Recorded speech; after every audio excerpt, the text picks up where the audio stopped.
or there are multiple other either intra-abdominal or beyond the abdomen, say thoracic or neck lymph nodes, or multiple skin lesions, say in neurofibromatosis or other syndromic conditions. And also, do not forget to ask or check for relevant history. For example, in a trauma or a post-op case, what you're seeing may be a post-op collection and not necessarily a necrotic mass. And finally, we will go through this pattern-based approach, which is what I'll be concentrating on this talk. So again, this is not a hard and fast way to approach retroperitoneal masses. This is my way of doing it. So there may be several different ways of doing it that you may find on the internet. Please feel free to go through whichever you find comfortable or most accurate. Now, whatever retroperitoneal mass or masses you see are likely to fit into one or more of these patterns. So one is bulky, when there are bulky retroperitoneal nodal masses with or without other station lymph nodes, or without bulky lymph nodes but multi-station lymph nodes. Or they can be a soft tissue that has a mantle or cloak-like pattern enveloping around retroperitoneal organs. They can be a very large solid retroperitoneal mass, or they can be somewhat small incidental solid retroperitoneal masses, or they can, some of these masses may be very well enhancing, they may contain fat, they may be cystic or myxomatous in nature. And again, do not forget the patient age and relevant history in narrowing down the differentials. So we'll go through each of these patterns. So first case is that of a bulky lymph nodal mass that is seen in the retroperitoneum. As you can see here, it is engulfing the aorta, more or less completely engulfing the IVC, maybe mildly lifting these vessels off the vertebrae. But it's not just confined to the retroperitoneum. We are also seeing multiple bulky mesenteric nodal masses, again engulfing the mesenteric vessels, not causing any vascular luminal narrowing. And this is fairly straightforward. Any first year, I think 2 months into radiology, you're going to call this a lymphoma, especially when these nodes do not have any necrosis. And when you see these lymph nodes extending well beyond the abdomen, the diagnosis is almost always certain. But lymphoma need not present with very discrete masses. It can also have these almost a mantle-like soft tissue where the nodal tissue is merging with each other. It can still encase these vessels. It may have other station lymph nodes like in the mesentery here. It may or may not have solid organ involvement. For example, in this case, we are seeing these hypo-enhancing lesions in both kidneys. Something like a pyelonephritis, but without the perinephric soft tissue stranding and without the symptoms of a pyelonephritis. When you have these organ, again, retroperitoneal bulky masses without necrosis, other station lymph nodes, solid organ involvement, again, in this case, the diagnosis is that of a lymphoma. Now, lymphoma may have other patterns of involvement. I think in this case, there was a perinephric soft tissue that is engulfing the renal hilar vessels, which I'm not showing in this image. There are also bilateral adrenal masses in this case. So these are different patterns of lymphoma. Now again, this is also a case of a bulky lymph nodal mass. It has a common characteristic with the first case that it's bulky and they're all lymph nodes. But the difference is that they have a lot of cystic or necrotic areas within. So when you have necrotic areas and lymph nodes, in India, we must think of tuberculosis first, but they're little too massive. Still, it is possible it's lymphoma. But when these lymph nodal masses are confined to the retroperitoneum, please do not forget to look at the gonad. In this case, there is a primary testicular germ cell tumor. So whenever you have retroperitoneal masses, like I said, they can be primary retroperitoneal, they can be secondary retroperitoneal from a primary malignancy. If the nodal masses are in the retroperitoneum, gonad, gonad, gonad, always look for a gonad. Now the next pattern is that of not so bulky lymph nodes, but they're multi-station. You can see in this case that there's a lot of retroperitoneal discrete lymph nodes, no necrosis, no calcifications. They're not really confluent like that of a second case, and they seem to be extending retrocrurally. You look carefully, the liver and spleen also seem very granular, as if they're not very homogeneous. That's because of the multiple micronodules that are there in these solid organs. And look at the lung bases. I know this is mediastinal window, but can you see that these perivascular soft tissue is not clear? And if you look at the lung window, you can understand that the reason it's not clear is because of this bronchovascular nodularity that we are seeing along the central interstitium. This patient also has septal thickening, pleural nodularity, and multiple lymph nodes also, again non-necrotic, in the pulmonary hyla and mediastinum. So right away we are thinking of multistage lymph node pathologies, which are granulomatous essentially, that is TB or sarcoidosis. And with this typical lung pattern of involvement, first thing that we would put ahead of TB is sarcoidosis, of course. Now, also keep in mind, when if it's not typical, you do please think of a metastatic disease. This could potentially be lymphangitis carcinomatosa in the right scenario. Now, this is the next case. Again, multi-station lymph nodes, necrosis, like the previous case that we saw, one of the previous cases that we saw. In the absence of a gonadal primary, in India, we call this gonadal or other primary, of course. We call this tuberculosis. So, multiple necrotic lymph nodes confined to one station or more. This is a tuberculosis case. In this case, there was actually a bland thrombus extending into the adjacent IVC. Now we're coming to a more interesting part. This is not a very common pattern of retroperitoneal soft tissue that we see, but it's one of the more challenging ones. So what is a mantle? Mantle is a cloak or a blanket-like structure that wraps around someone or something. So in this case, it's a soft tissue that wraps around the retroperitoneal organ. So we are thinking of essentially the conditions that can cause RPF-like picture. Then Erdheim-Chester disease, Rosaiv-Dorfman disease, amyloidosis. And when that mantle is not a soft tissue density and it's of fluid density, you think of lymphangiectasia. When it's of lipomatous or fat density, you think of lipomatosis. So again, we'll go through some of these conditions. So we see this soft tissue that is engulfing the distal aorta, distal abdominal aorta, and common iliac vessels on both sides. It's completely engulfing these structures, not causing luminal narrowing. But you see, it's kind of sparing the IVC, more or less spared, maybe less than 1/4 of the circumference of IVC is involved. Sorry. So there's no necrosis in this soft tissue. And if you see, it is not extending further proximally till the level of renal hyla. Now, that's a very important characteristic to bear in mind. In this case, we have done EUS guided biopsy of the soft tissue, which showed fibrohyalinized stromal tissue with fragmented benign epithelium, no evidence of granulomas, no evidence of malignancy, and IgG4 staining was negative. So this was deemed to be a idiopathic retroperitoneal fibrosis like soft tissue, and patient was given steroids, which showed significant resolution after 2 months. Now we'll see a companion case that we've already seen. Again, retroperitoneal mantle, but the key difference being, look at the level of the soft tissue.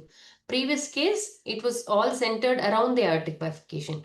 In this case, it is centered well above and reaching up to the renal hyla.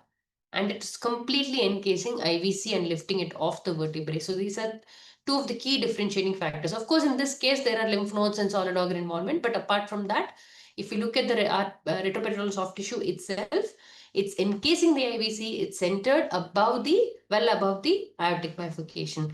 So these are two key differentiating features. I personally find the lifting off of aorta and IVC from the vertebrae and preservation of the perivascular fat to be less reliable than the other two findings, which is the centering, craniocaudal centering, and involvement of IVC to be little more reliable in differentiating benign from malignant retroperitoneal fibrosis-like lesions. So in this case, of course, it was a lymphoma like we saw. Now the third case, it's kind of a mixture of the first two. So it's not as bulky as in the second lymphoma case, but it's also not centered around the aorta. It is going well proximally, well above the renal hyla. It's also engulfing the renal vascular structures. So, and it's also engulfing the IVC here. So, craniocaudal centering is a little too high and IVC is also involved for a benign RPF. So, we are essentially trying to look for a potential cause for malignant RPF. And it's not very bulky like in the lymphoma. There are no massive lymph nodes in the abdomen in this case, which I have not shown you. But we are still looking for potential causes of malignant RPF. Now pay attention to this last picture. There's a hypo-enhancing mass in the pancreatic tail.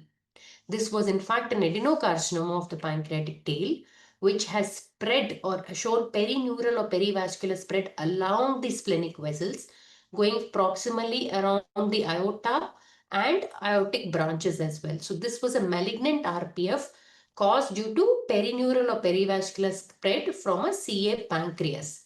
So the CA pancreas need not be from the head or neck of pancreas. It can be as distal as tail as well. Nevertheless, even if you don't find this primary lesion, these characteristics of the retroperitoneal mass itself, you must think of a malignant retroperitoneal fibrosis and take all effort to localize the primary. Now, this is also a mantle of soft tissue, but unlike the previous three cases, the soft tissue is not around the central retroperitoneal compartment. It is more lateralized around the kidneys. It's bilateral, symmetric, thin soft tissue rind around the kidneys. The kidneys are looking very hairy. And this is a typical presentation, typical imaging appearance. It's an Aunt Minnie for Erdheim-Chester disease. It's a multifactorial histiocytic disorder, and almost all patients will have sclerotic lesions in the bone and may present with bone pains. They may also have involvement of orbits or intracranial structures. But even if they do not have that, please try and remember, if you have not seen a case, when there is bilateral perinephric soft tissue thickening like this in the presence of sclerotic bone lesions, first differential is an Erdheim-Chester disease. Of course, when the lesions are a little more bulky or if there's lymphadenopathy, this can be a perinephric pattern of involvement of lymphoma as well. Now, this is a very interesting case that we have come across. This has a mantle of soft tissue, both around the central retroperitoneal compartment, extending further laterally into bilateral retroperitoneum. And not just retroperitoneum, it's continuing into the properitoneal plane anteriorly. You see this deep subcutaneous fat. There's a lot of soft tissue density and with interspersed fat stranding. Similar tissues in the abdominal wall, parietal wall, chest wall, retromammary location. Intra-abdominal fat is also replaced by those mixed soft tissue fat attenuation lesions. And there are no solid organ involvement. Liver, spleen, adrenals, kidneys, pancreas, all those were normal. There's an anterior mediastinal mass as well. Lower down in the pelvis, there are similar soft tissues with extensive calcifications, linear calcifications in the pelvic side wall, engulfing these pelvic compartment structures. It's also seen in the ischial fossa on both sides and calcification. Now, there's one slightly bulky inguinal lymph node, but that's about it. This patient doesn't have any massive lymphadenopathy elsewhere or a solid organ involvement. So, had those solid organ involvement been there, I guess we would think of lymphoma and IgG4 disease. But this patient was actually a 40-year-old lady with SLE for a long time. She also has class 4 lupus nephritis, and she presented with a relatively recent onset weight and appetite loss for 6 months. Now, with this background, we have done a PET CT, and PET CT, as not to our very surprise, but showed a very low uptake in all these soft tissues. It's not in the lymphoma spectrum at all. So these were the differentials we thought of. We did go through lymphoma, but there was no lymphadenopathy and very low SUV. So we kind of put it low down on the list. Retroperitoneal fibrosis, Erdheim-Chester spectrum, yes, but it's definitely much more systemic pathology than RPF and Erdheim-Chester that we saw till now. And pelvic, extensive pelvic ischial fossa involvement is not described in RPFs or Erdheim-Chester. Lupus paniculitis fasciitis syndrome is a clinical syndrome with a pathological triad, which can be seen in patients with SLE, but retroperitoneal involvement is not well described. So these were something we thought of. Amyloidosis. Now, amyloid deposits can happen in the background of an inflammatory disorder or in the background of a malignancy. And this patient does have SLE, which is a pro-inflammatory disorder. It can be multi-compartmental or systemic involvement. Amyloid can involve any and every part of the body, including bone marrow, and it can quite commonly show dystrophic calcification. So this was our final imaging diagnosis in this case, although we were not sure if there was any underlying malignancy that is masquerading as amyloidosis. And after extensive workup, we found that there was no malignancy, and this was a primary amyloidosis with AL lambda chain light chains. Now, now we will move on to the next pattern, which is actually the more common ones that we come across in daily practice. So when we have a large, very large, bulky, maybe infiltrative mass in the retroperitoneum that is not coming from any solid organ that you know of, and if it does show extensive necrosis or invasion of organs or a tumor thrombus, like in this case, it is extending to renal vein, IVC, iliac veins, we are most certainly thinking of a malignant primary retroperitoneal mass. Essentially, that equates to a sarcoma or an extraintestinal cyst for all practical purposes. So those were the differentials that we did give in this case. And honestly, I thought this would be a leiomyosarcoma because of the extensive necrosis. And that is one of the most, probably the second most common retroperitoneal sarcoma, which doesn't contain fat and which has a lot of necrosis.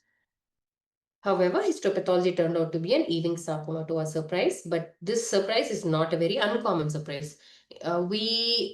Although we are better at approaching pathological diagnosis, we are not yet close to it. We do not have microscopic eyes, so I think that's the limitation. That I think that's fair enough. We do not have to equate ourselves to a pathologist. Hmm. So this is the next example of a solid large retroperitoneal mass. Unlike the previous case, there are no large areas of necrosis. It looks like there might be one small necrotic area, but it is in fact a very large solitary retroperitoneal mass, organ of origin. This is the IVC that is getting flattened over here. Not sure if it is arising from the IVC. There's no, it doesn't seem like it's expanding lumen, and there were no collaterals or upstream dilatation of the iliac veins in this case. So I'm not sure if it is just adherent to the IVC there or arising from IVC. Either way, my imaging differential in this case would be that of a sarcoma, again, like in the previous case. And final histopathological diagnosis was a leiomyosarcoma. Intraoperatively, this mass is fixed or adherent to the IVC. Again, they were also not sure whether it could be a primary IVC leiomyosarcoma or just happens to be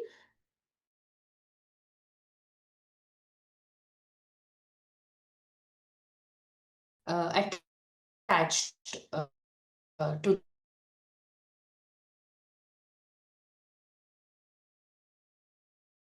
the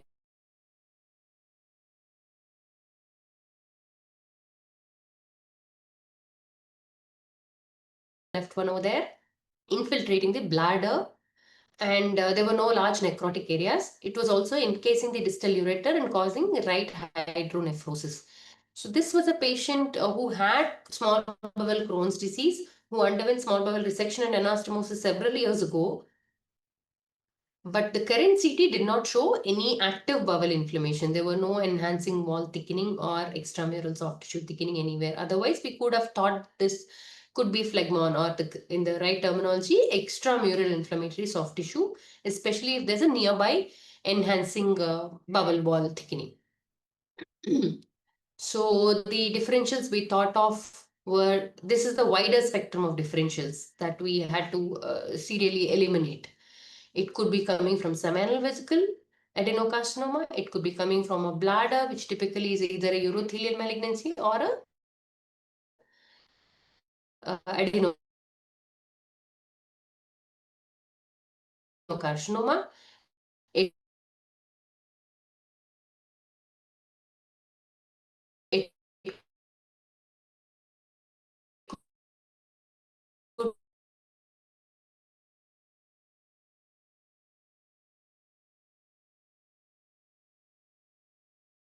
could be a sarcoma or any other metastatic and uncommon malignancies. Now, when we were reading retroperitoneum, again, so these are majority of the time incidental. They may not have necrosis, so you are, because they're small, non-necrotic, you're essentially thinking of both the benign spectrum of retroperitoneal masses also, in addition to the malignant lesions. Now, in this case, this was an incidental finding, and this patient also had cholelithiasis, and when she was undergoing cholecystectomy, she opted for this to be resected, and this turned out to be a neurofibroma. But the differentials that we must think of course, are neurogenic tumors or other mesenchymal tumors, say leiomyoma or a GIST or parasitic fibroid or an ectopic gonad or a gonadal tumor from an ectopic gonad. So these are the most common differentials you think of in with this pattern of presentation. This was a neurofibroma. Now, next case also is a solitary retroperitoneal not infiltrative mass. You see that there's a small component which shows thick peripheral rim of enhancement, central non-enhancement or a cystic area. And you see this almost comet or a vascular-like extension inferiorly into the pelvis. And when this structure was traced, it went up superiorly and was continuing as the gonadal vein.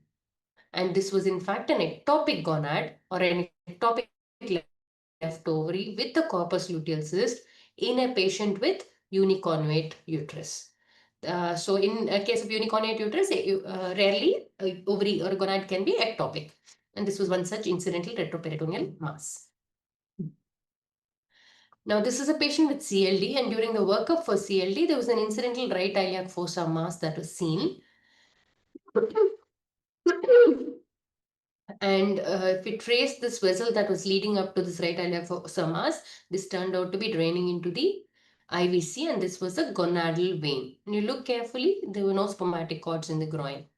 So this was a undescended testis. In fact, it was a bilateral undescended testis. Left was atrophic in the inguinal region. This was a testicular tumor arising from an undiagnosed, clinically undiagnosed, undescended testis that has gone on to his adulthood and is incidentally diagnosed because of his CLD. So again, same list of differentials for an incidental, not so infiltrative looking retroperitoneal masses may be presenting sometimes as incidental, non-incidental lesions if they are compressing the adjacent organs. Now the next pattern is when we have retroperitoneal masses that show good, at least moderate to well enhancement, good enhancement. So this is a very typical adrenal pheochromocytoma that we see, well enhancing lesion arising from the adrenal gland. Sometimes they can be bilateral. Now the same lesion, if it arises say from an iotocaval location, can still be an extra adrenal origin of paraganglioma. It can be lower down along the aorta near aortic bifurcation, or slightly more laterally in the retroperitoneum, or they can sometimes come from the urinary bladder as well. So these are some spectrum of well enhancing retroperitoneal masses. Slightly rarer differential diagnosis is that of a Kesselman disease, which also presents as well enhancing nodal masses in the retroperitoneum, may even have pleural well enhancing masses or a mediastinal mass. They can be unifocal or multifocal. In the broader version, it comes under the spectrum of lymphoproliferative disorders. Now, this is another example of a well-enhancing mass seen in the location of IVC. And if you see the coronal image, it is in fact seen almost completely in the IVC lumen. It's causing a widening of the IVC lumen and not so much of distension downstream, but it's well enhancing. So intravascular neoplasm like this arising from IVC, you think of a sarcoma, mesenchymal tumor essentially. That is a leiomyosarcoma is the commonest one arising from IVC. So the reason I put up this case is to demonstrate that these sarcomas, if they are small, they can be extremely hypervascular looking, and when they are large, they can have large areas of necrosis and then can infiltrate the adjacent organs. Now, if this was outside or a primary retroperitoneal mass, this could present as a solitary, non-infiltrative incidental mass in the retroperitoneum. You happen to pick it up. So not all small, well-circumscribed retroperitoneal masses are benign, although benign are the most common ones. So if you can biopsy, please biopsy or resect. Now, this is another case where this was actually not an incidental finding. This patient presented with right-sided varicocele.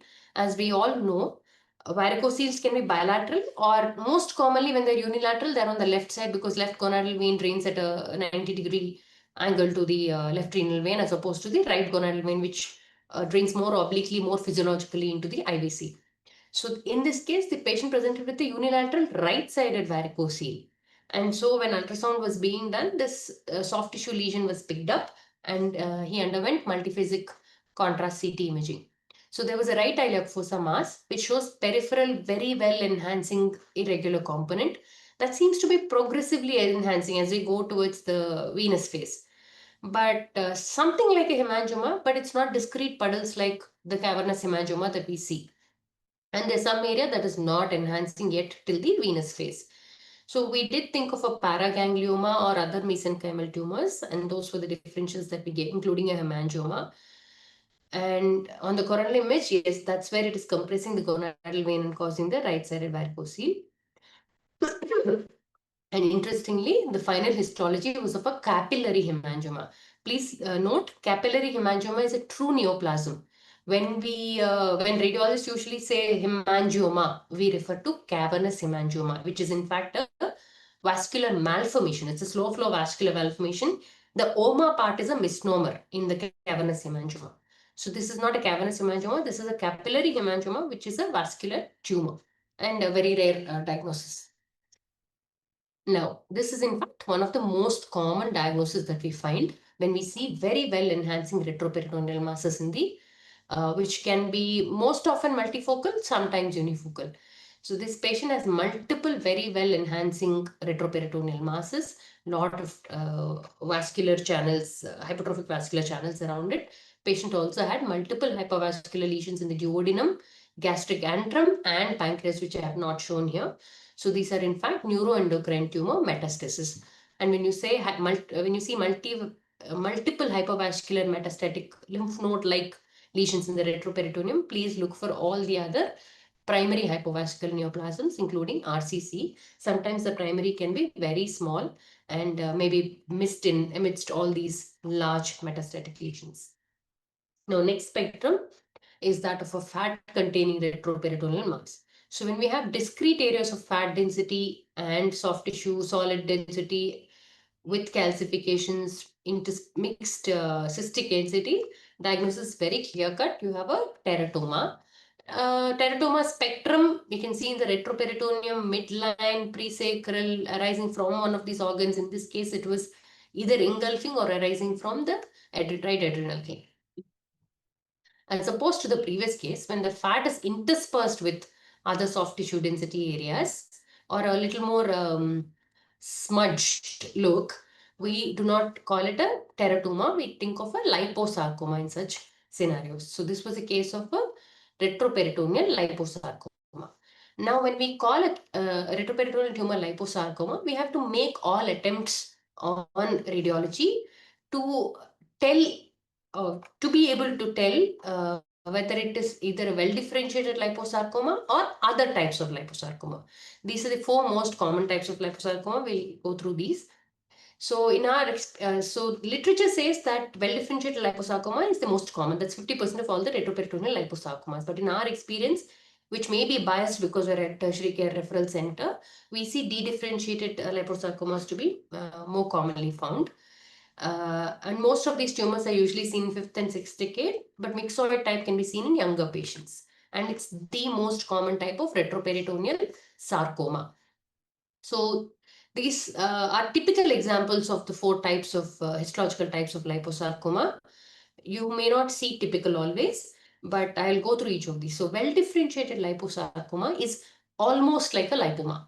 You may have a clear fat density or you may have a smudged fat density without discrete soft tissue density areas like in the bottom left corner here.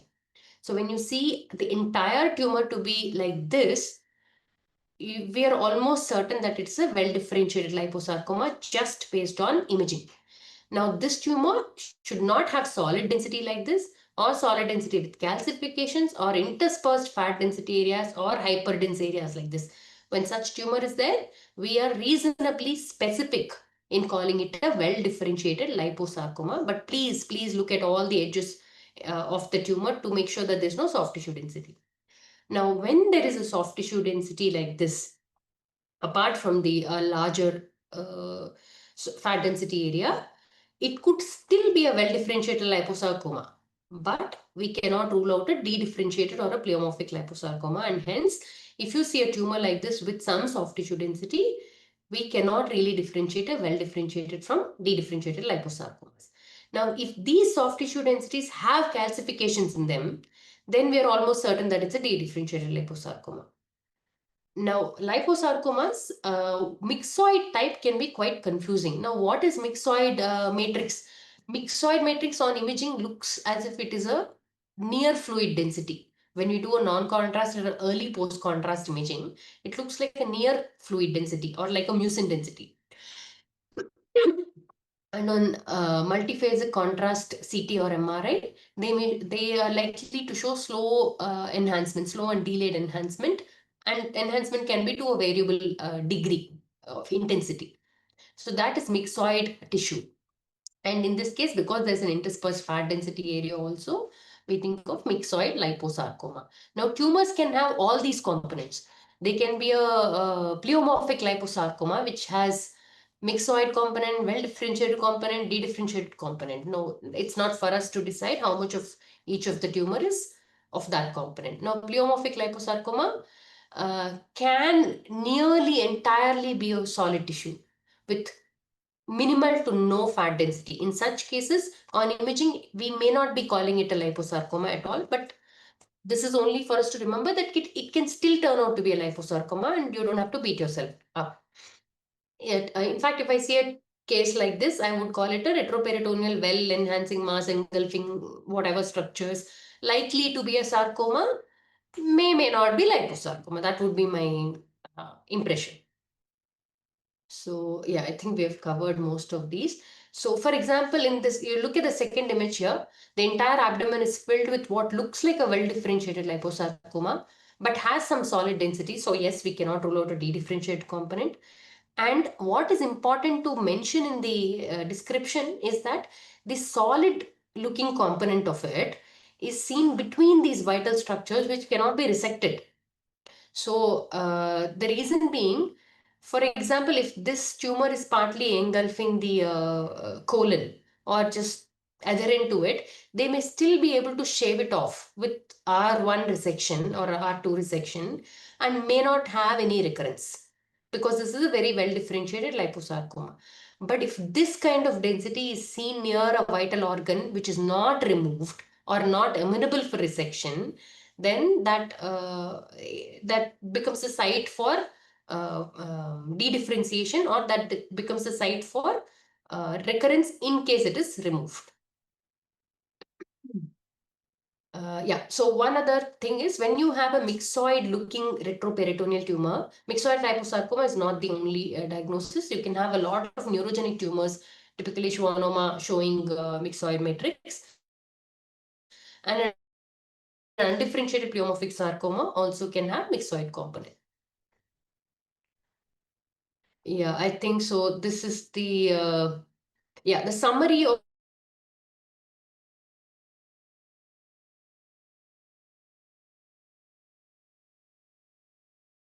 fat containing lesions. Now, this is a presacral mass. There's an enhancing soft tissue lesion.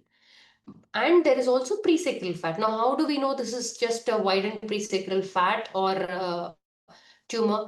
You see that, I mean, sorry, whether this is part of the lesion or just normal fat. Now, you see, this is the inferior or superior rectal vessels or continuation of the inferior mesenteric vessels that are being displaced here, which means the tissue till here is all abnormal, which means this fat component is also part of this tumor. So when you have mixed solid and soft tissue density tumor enhancing lesions like this, please do keep in mind extramedullary hematopoiesis. If you just change it to bone window, our answer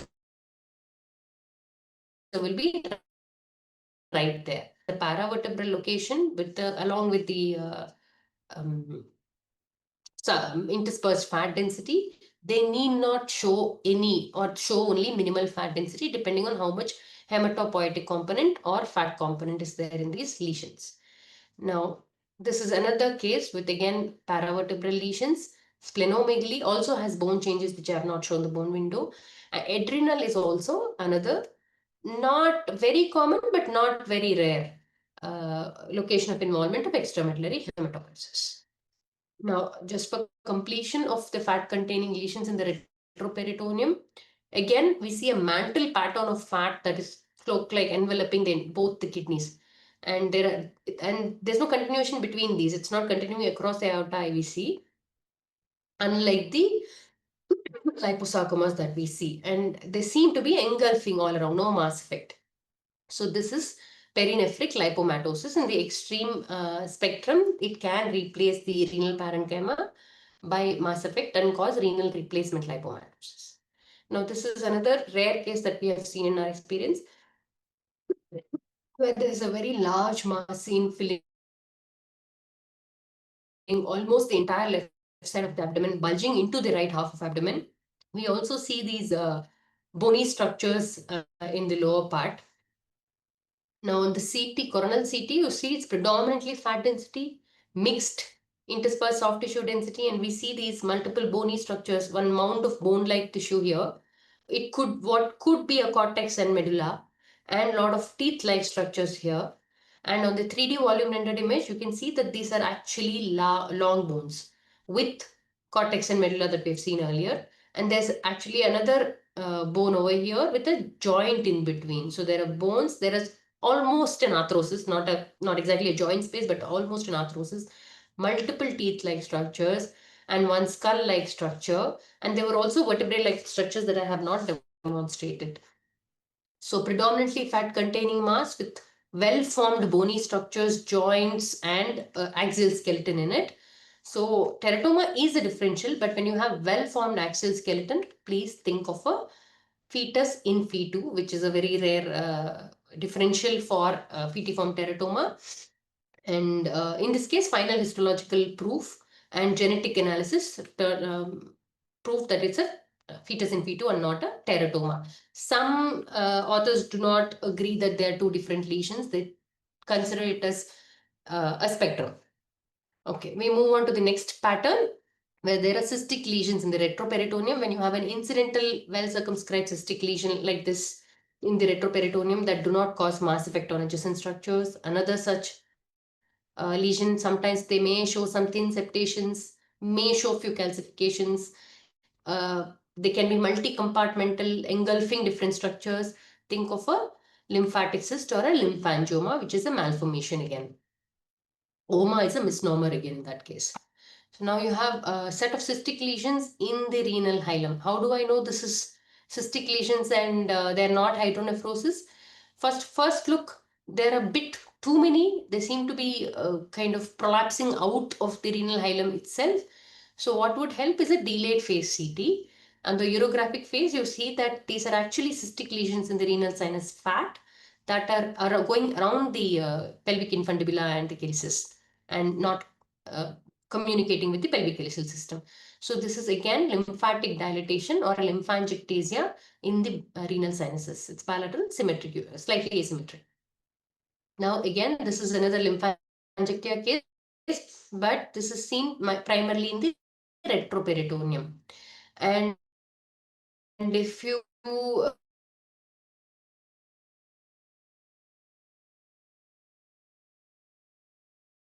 thoracic duct, which can sometimes be seen in these conditions. This is a more extensive case of lymphangiectasia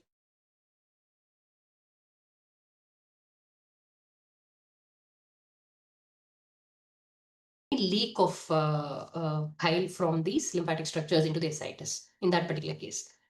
Now, when you have cystic lesions in the retroperitoneum, as in this case, it is next to the transplanted kidney.